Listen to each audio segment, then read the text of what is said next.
மாத பலன் விஸ்வாவசு வருஷம் ஆனி மாதம் 15/6/2025 16/7/2025 வரணும் உண்டான காலகட்டத்தை ஆனி மாதம்னு தமிழ் மாதமான அதாவது சித்திரையிலிருந்து 3வது மாதமும் உத்தராயணத்தின் 6வது மாதமும் சொல்லக்கூடியது. அதாவது இதுவே கடைசி மாதம், உத்தராயணத்தினுடைய கடைசி மாதம். அதுக்கு அடுத்தது தட்சிணாயனம் பிறக்கும். பொதுவாகவே மாத கிரகங்கள்னு சொல்லக்கூடியது சூரியன், செவ்வாய், புதன் மற்றும் சுக்கிரன், இந்த 4 கிரகங்களுடைய மாற்றங்களை வச்சு தான் பேசுவோம். நம்ம இந்த சூரியன் ஒரு ராசியிலிருந்து அடுத்த ராசிக்கு செல்றதை வச்சு சூரியனுடைய மாற்றங்களை வச்சு தான் மாதத்தை நிர்ணயம் செய்வோம். அதனால் சூரியன் ஒரு ராசியிலிருந்து அடுத்த ராசிக்கு செல்லக்கூடியதை சௌரமான மாதம் அப்படின்னு சொல்லக்கூடிய வகையில் நம்ம தமிழ்நாடு மற்றும் பஞ்சாப் இந்த மாதிரியான மாநிலங்கள் சொல்கிறது. மிச்ச மாநிலங்கள் அப்படின்றது சந்திரமானம்னு சொல்லக்கூடிய அமாவாசைக்கு அடுத்த நாளோ பௌர்ணமியின் அடுத்த நாளோ இருக்கக்கூடிய நாட்களை மாதம் பிறந்ததாக எடுத்துக்கொள்கிறது. இந்த மாதம் ஆனி மாதம். இந்த மாதத்தில் முதல்ல வரக்கூடிய மாற்றங்கள் என்னென்ன, அதாவது கிரகங்களினுடைய மாற்றங்கள் என்னென்ன, மாத கிரகங்களின் மாற்றங்கள் என்னென்ன இருக்குது, இந்த மாதத்தில் இருக்கக்கூடிய கோல்சாரம் என்ன, அதை தவிர இந்த மாதத்தில் வரக்கூடிய விசேஷ நாட்கள் என்ன அப்படின்றத பார்ப்போம்.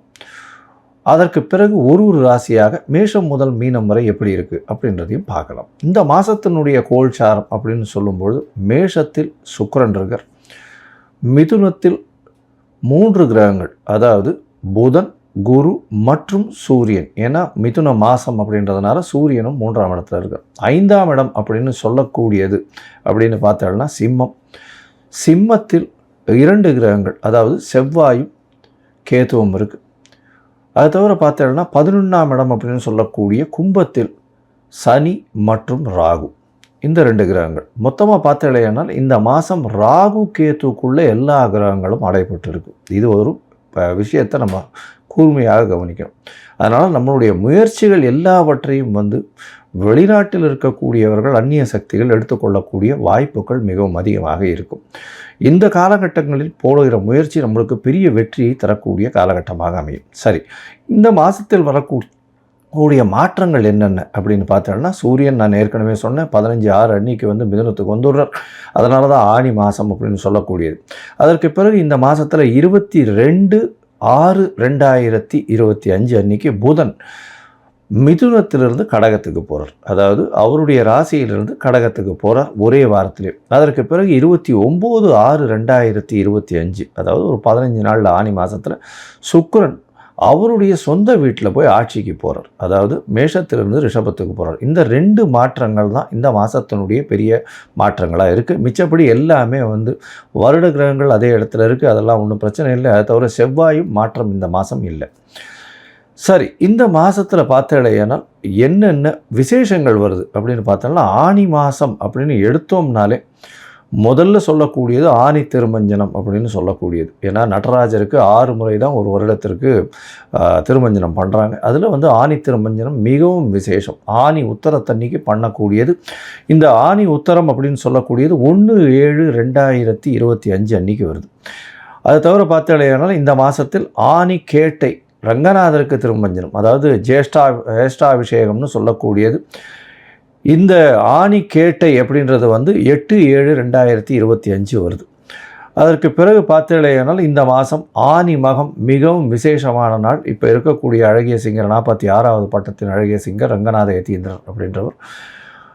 இந்த அழகிய சிங்கரின் திருநக்ஷத்திரம் அப்படின்னு சொல்லக்கூடியது ஆனி மகம். அது தவிர சைவ குறவர்கள் ஆழ்வர்னு சொல்லக்கூடிய மாணிக்க வாசகரனுடைய இந்த இது திருநக்ஷத்திரம்னு சொல்கிறார். அதனால் சைவ குறவர்களுக்கும் மிகவும் ஏற்றமான நாள், அதுவும் மாணிக்க வாசகருக்கு மிகவும் ஏற்றமான நாள் இது. இது என்றைக்கு வருது அப்படின்னு பார்த்தோம்னா 30/6/2025 அன்றைக்கி வருது. சரி, அருணகிரிநாதர் பிறந்த தினம் அப்படின்னு சொல்லக்கூடியது. அருணகிரிநாதர் என்னைக்குன்னா ஆனி மூலம் அப்படின்னு சொல்லக்கூடியது 8/7/2025 அன்றைக்கி பார்த்தோம்னா, அதாவது 9/7 8ஆம் தேதி அன்றைக்கி ஆனி கேட்டைக்கு அடுத்தது மூல நட்சத்திரம். 9ஆம் தேதி அன்றைக்கி அவர் அருணகிரிநாதரை பற்றி சொல்லவே வேண்டாம். அதாவது சைவ சமய பாடல்கள் நிறைய எழுதியிருக்கார். அதனால் அருணகிரிநாதரை பற்றி ஒரு பெரிய இது இருக்குது. அருணகிரிநாதர் பிறந்த நாளாக சொல்லக்கூடியது. அதற்கு பிறகு பார்த்தீர்களேயானால் ஆனி அமாவாசை இந்த மாதம் 25/6/2025 அன்னைக்கு ஆனி அமாவாசை. சூரியனும் சந்திரனும் ஒரே பாகையில் வரக்கூடிய, ஒரே ராசியில் வரக்கூடிய நாள். அதே போல் 10ஆம் தேதி, அதாவது 10/7/2025 அன்னைக்கு பௌர்ணமி. அதாவது பௌர்ணமி ரொம்பவுமே விசேஷம். ஆனி பௌர்ணமி அப்படின்னு சொல்லக்கூடியது மிகவும் விசேஷமான காலகட்டமாக சொல்லக்கூடியது. அதனால் இந்த காலகட்டங்கள் இந்த மாதத்தில் வரக்கூடிய விசேஷமான நாட்களாக சொல்கிறோம். சரி, இந்த மாதத்தில் ஒரு ராசியாக மேஷம் முதல் மீனம் வரை எப்படி இருக்குது அப்படின்றத பார்க்கலாம். அதற்கு முன்னாடி என்னுடைய மொபைல் நம்பர் ஸ்டாலிங்கில் போயின்னு இருக்கும். உங்களுக்கு அஸ்ட்ராலாஜிக்கல் கன்சல்ட் தேவைப்பட்டுமே ஆனின் நீங்கள் எனக்கு ஃபோன் பண்ணுங்க. உங்களுடைய date, time, place of birth, உங்களுடைய பெயர், உங்களுடைய தாய் தகப்பனார் பெயர், இது மட்டும் எனக்கு அனுப்புங்க. என்னுடைய கட்டணம் என்ன அப்படின்றத சொல்கிறோம். நீங்கள் அந்த கட்டணத்தை அனுப்பி அதனுடைய ரசீதையும் வாட்ஸ்அப் பண்ணுங்க. அதற்கு பிறகு உங்களுடைய ஜாதகத்தை போட்டு அப்பாயின்மெண்ட் கொடுக்குறேன்.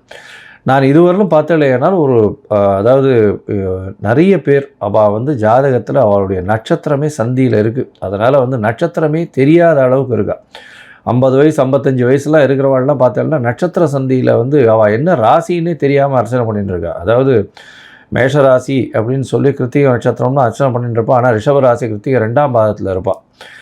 அதனால் பார்த்தேன்னா ரிஷபராசிக்கு உண்டான யோகனுடைய தசை நடக்கும். ஆனால் இப்போ மேஷராசிக்கு உண்டான யோகருக்கு அது ஏற்ற திசையாக இருக்காது. ஸோ அந்த மாதிரியான பிரச்சனைகள்னால அவருக்கு நல்ல திசை தானே, ஏன் இப்படி நடக்கிறது அப்படின்னு கேட்டுருப்பாள். சந்தி இருக்கிறதுனால மிகப்பெரிய பிரச்சனைகள் வரக்கூடும். அதனால் உங்களுடைய ஜாதகத்தில் ராசி சந்தி, நட்சத்திர சந்தி, நட்சத்திர பாத சந்தி, லக்ன சந்தி என்ன இருக்குன்றதை பார்த்துட்டு அதற்கு பிறகு உங்களுக்கு நான் அப்பாயின்மெண்ட்டை கொடுத்துட்டு உங்களோடைய டிஸ்கஸ் பண்ணுறேன். சரி, இப்போ மேஷம் முதல் மீனம் வரை ஒரு ராசியாக இந்த ஆனி மாதம் விஸ்வாவசு வருஷம் 15/6/2025 முதல் 16/7/2025 வரை உண்டான காலகட்டம் அப்படின்றத பார்க்கலாம். துலாம், சித்திரை, சுவாதி, விசாகம் இந்த 3 நட்சத்திரம் 9 பாதங்களை கொண்ட ராசி. ராசியின் அதிபதினு சொல்லக்கூடியவர் சுக்கிரன். இந்த மாதம் பார்த்தேனால் உங்களுடைய ராசிக்கு வருட கிரகங்கள் எல்லாமே நல்லா இருக்குது. அதாவது வருட கிரகங்கள்னு சொல்லக்கூடியது சனி, ராகு, கேது மற்றும் குரு. நீங்கள் நினச்சது எல்லாமே நல்லபடியாக நடக்கும். கவலையே பட தேவையில்லை. அதை தவிர இதை விட விசேஷம் என்ன அப்படின்னா, உங்களுடைய ராசிநாதன் உங்களுடைய ராசியையே பார்க்குறது பெரிய விசேஷம். அதனால் எல்லா விதமான ஏற்றங்களும் உண்டு. ஏன்னா 7ஆம் இடத்துல இருக்கக்கூடிய ராசிநாதனான சுக்கிரன் உங்களுடைய ராசிக்கு 7ஆம் இடத்துல இருந்து உங்களுடைய ராசியை சமசப்தம பார்வையில் பார்க்குறது பெரிய விசேஷத்தை கொடுக்கறது. குருவின் பார்வையும் இருக்குது. அதனால் பார்த்தேன்னா 29/6/2025 வரலும் 2 சுப கிரகங்கள் அதீதமான சுபத்துவத்தை கொடுக்கக்கூடிய காலகட்டமாக உங்களுடைய ராசியை பார்க்கறதுனால உங்களுடைய உடல்நிலையில் நல்ல ஒரு ஏற்றம், தீர்க்கமான சிந்தனை இருக்கும். எடுத்த காரியங்கள் அனைத்தும் வெற்றி வரும். ஏன்னா ராசிநாதன் உங்களுடைய ராசியை பார்க்குறார். இதை விட வேறு என்ன வேணும் சொல்லுங்கள். அதை தவிர குருவே உங்களுடைய ராசியை பார்க்குறார். அதாவது இருக்கிறதுலையே மிக சிறந்த சுபகிரகங்கள்னு சொல்லக்கூடியது குரு, அதை தவிர சுக்கிரன். இவா 2 பேருமே ரொம்பவும் அதீதமான சுபர்கள்னு சொல்லக்கூடியது.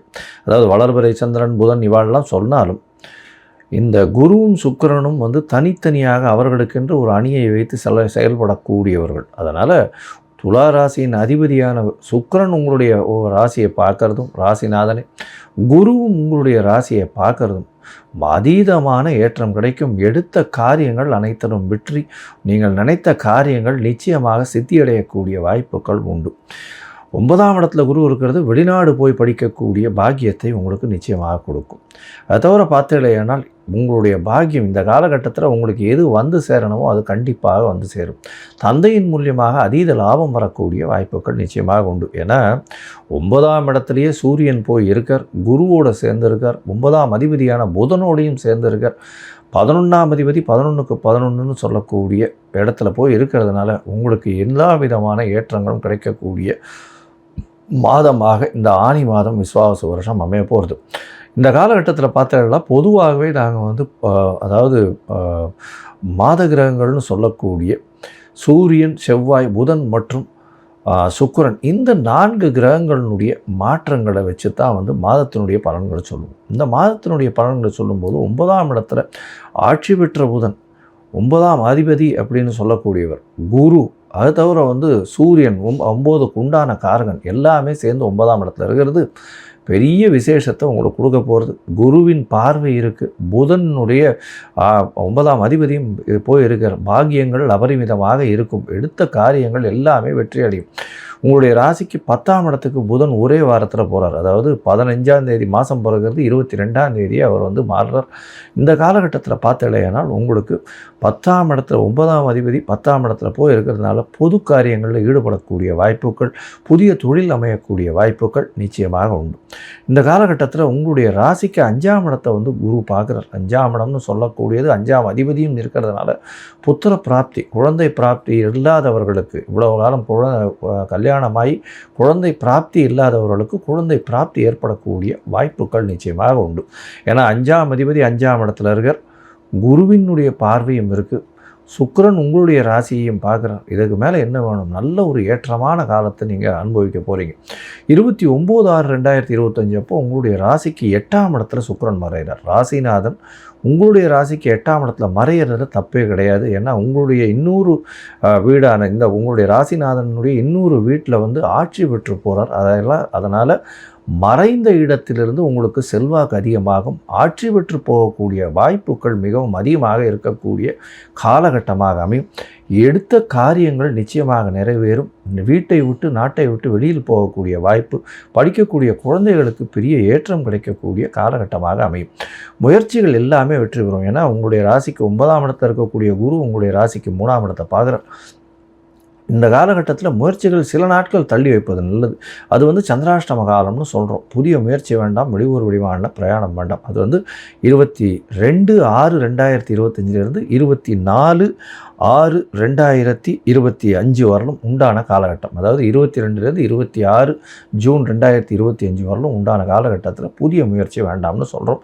ஒருவேளை பண்ண வேண்டிய கட்டாயம் இருந்தது. ஏனால் சந்திரனுக்கு உண்டான எளிய பரிகாரம் அப்படின்னு சொல்லக்கூடிய துளசி செடி வாங்கி அருகில் இருக்கக்கூடிய இந்த கோவில்களில் கொடுங்க. அது ஒரு நல்ல ஏற்றத்தை உங்களுக்கு கொடுக்கும்.